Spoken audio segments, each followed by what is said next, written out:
Hello everyone, my name's Iona Stock and welcome to the studio. I've recently finished my degree at the University of Sunderland, where I was awarded a first class honours in glass and ceramics. During this demo I will be showing you all the process of throwing, turning and decorating a vessel. A part of my practice is based around functional ceramics, which has been around since humans became settled. The other part of my practice is the art side of creating one-off pieces, drawings and embroideries. Hope you all enjoy! To begin throwing, you first need to centre the clay on the wheel, starting with a ball of clay and tapping it into the centre. You then add water, making sure the clay is firmly stuck to the wheel before bringing it up into a cone. Once the clay is in a cone shape, you then push it down, repeating this process as many times as is necessary. This ensures that the clay is in the centre of the wheel and also that the little platelets and particles that make up the clay body are all organised, thus minimalising the risk of warpage within the final piece. Once the clay is centred, I then create a hole in the middle of the shape, pushing downwards until I reach the base, leaving about a centimetre thickness.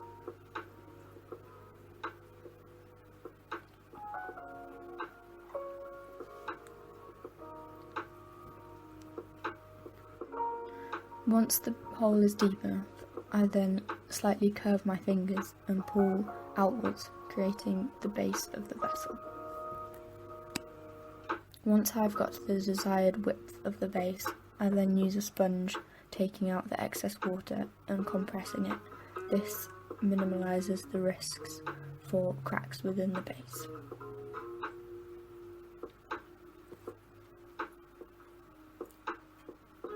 I then squeeze the clay back into the centre using 2 hands. This further compresses the base and makes it slightly thicker before I start to pull the walls up. Throughout the whole process, it's important to keep adding water, as this acts as a lubricant, allowing the clay to slide through your fingers. After the first pull of the walls, it is important to smooth off the rim of the piece. To bring the walls up, you use both hands on either side of the vessel walls, applying pressure and travelling upwards, bringing the clay with you. The process is repeated until the desired wall thickness is achieved. Due to the motion of your hands and the force of the wheel, the clay wants to travel outwards. This needs to be corrected by squeezing the clay back into the centre. As you can see, the process relies very heavily on the use of hands and haptic feedback from the clay, meaning that each vessel that is created is unique to the maker. This is the particular quality that I like about handmade items, as you have the creator's time and knowledge within the item.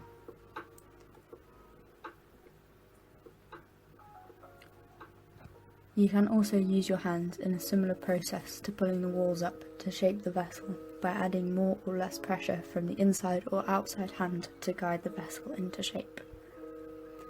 I make sure that my hands are always connected throughout the process, as this creates stability within the movements.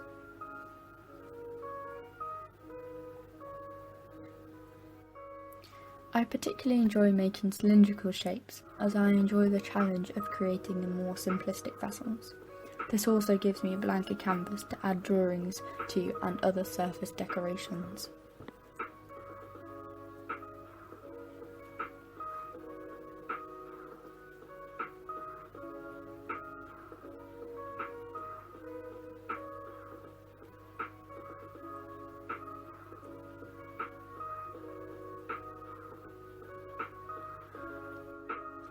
Once the desired shape and thickness has been achieved, I use a metal rib to scrape off the excess wet clay from the surface, making the clay dry more consistently and reducing the need for cracks.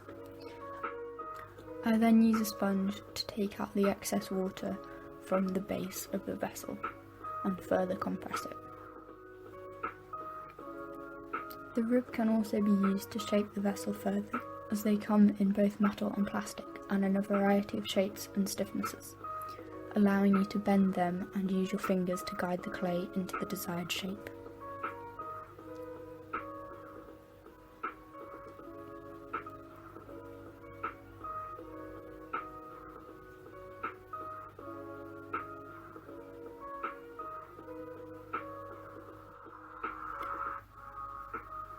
They can also be used to take excess clay off from around the base.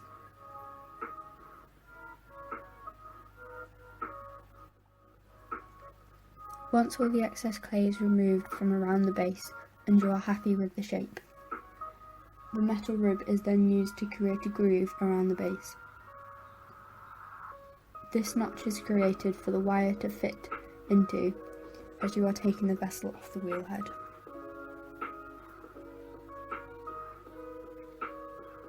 The vessel then can slide free of the wheel and can be taken off and allowed to be placed on a shelf to dry.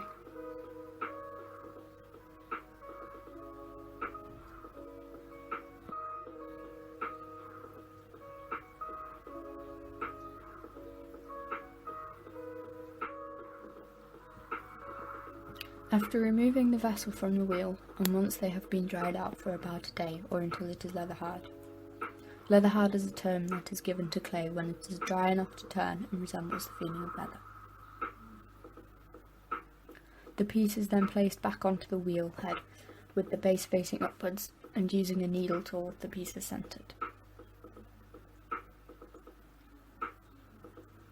Once the piece has been centred, it is secured to the wheel using pieces of clay, making sure that the vessel does not come flying off when the wheel is turning.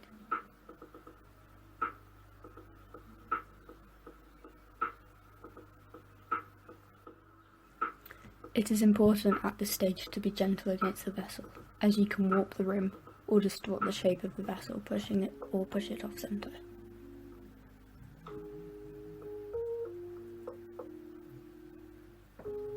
Once the piece is firmly secured to the wheel head, I then use a specific tool for turning and start to scrape away the excess clay.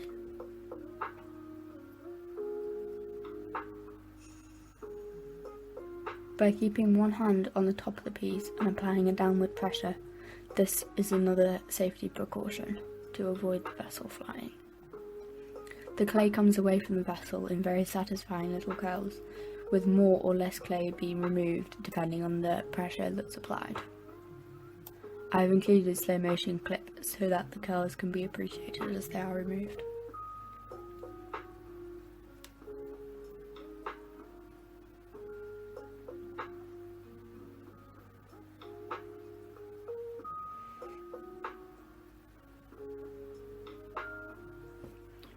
Turning can also be used to shape the vessel. I use both the curved side of the turning tool and the straight side to create the desired shape of the vessel. By swapping between the straight and the curved side of the tool, I can create a smooth surface on the vessel. I then start to suggest a foot ring by taking more clay off near the top, making an indentation. I then take clay out from the centre of the base, further enhancing the foot and shape of the base. Using the edge of the tool, I can remove precise amounts of clay, slowly removing layers until the base is thin enough, being careful not to take too much clay out and creating a mug with no functionality.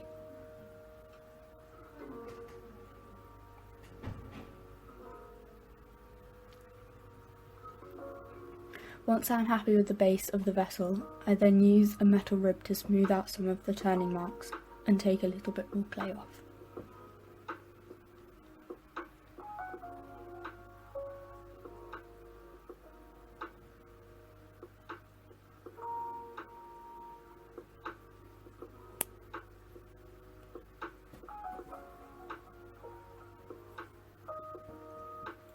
I then use a damp sponge and my fingers to add the finishing touches and smooth it all off.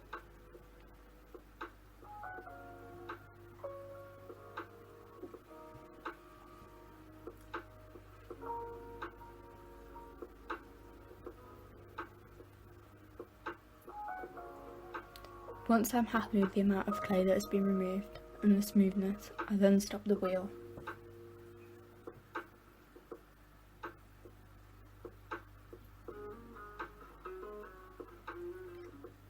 At this stage, I need to put my maker's mark onto it, so by pressing the stamp into the base, I I can put my mark. This process, of course, needs to be approved by a dog.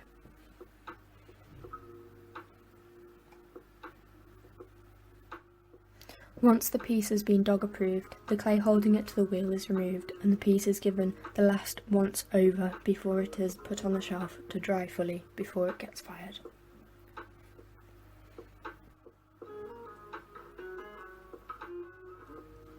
When the mugs have been turned, it's time to add a handle. The handles get pulled and then allowed to dry until they are slightly softer than the mug body. The handle needs to be close enough to the vessel's dryness so that when they dry, they shrink at the same rate, reducing the risk for cracks or for them to come apart. To attach the handle, you first score the areas that will be joined together, as this makes the join stronger.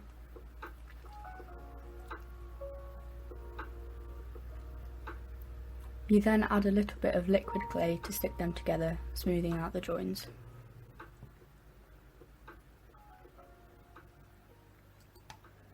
The look and feel of the handle is important, as this adds to the character of the piece. This is also one of the most tricky parts of the whole process, as a handle is used pretty much every day and you can feel when it's not quite right. Once the look and feel of the piece is how I want it, I add a little sausage of clay to the top of the handle and smooth it out.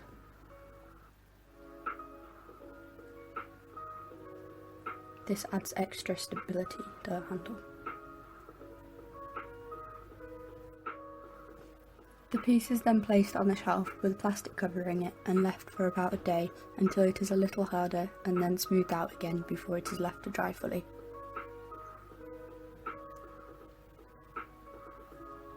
This cylinder has been biscuit fired to 900 degrees Celsius. This turns the clay into ceramic by changing the quartz molecules within the clay body. When the piece has been fired, it cannot be recycled anymore and is a permanent item within the world. This sped up clip is a look into the artier side of my practice, using black iron oxide and pencil.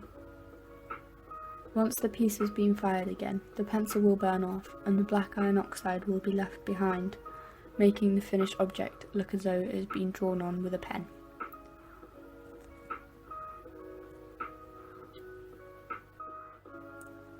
I have been throwing shaped vessels inspired by neuroplasticity and the brain's ability to transform by changing its neural pathways by reacting to situations and experiences. This capacity enables development throughout life and encompasses many aspects of change, from recovery from injury to haptic feedback, development brought about through working with the hands.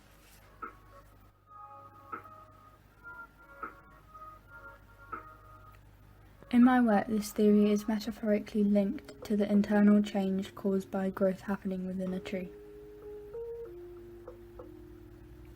The growth starts internally, the resulting expansion pushing out the hard exterior of the bark and creating cracks.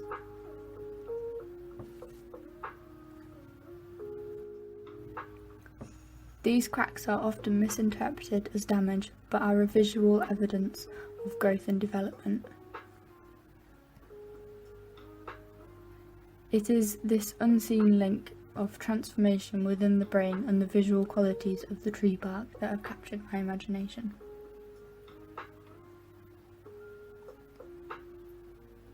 Small-scale experiments with porcelain have taken inspiration from common shapes found both within the tree bark and within the brain.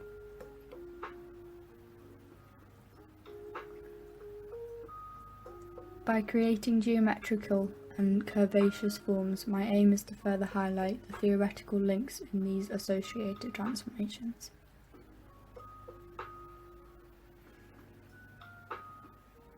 I have further developed this work into a series of still life drawings and embroideries, taking a closer look at the textures, shadows and shapes found within the work.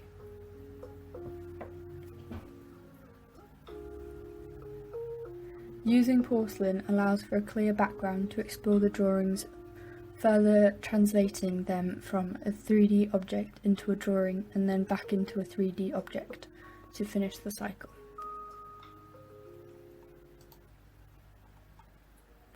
The transformation from each medium allows the pieces to become their own piece of artwork that develops as the idea and form does. This allows certain aspects of the piece to become more prominent, such as the colour, texture or shadows within the original pieces.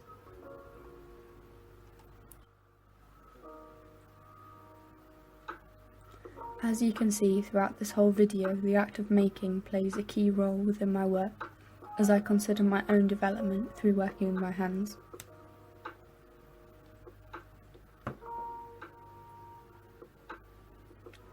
There is a linked transformation that takes place materially, as raw material is developed into finished objects through refining techniques.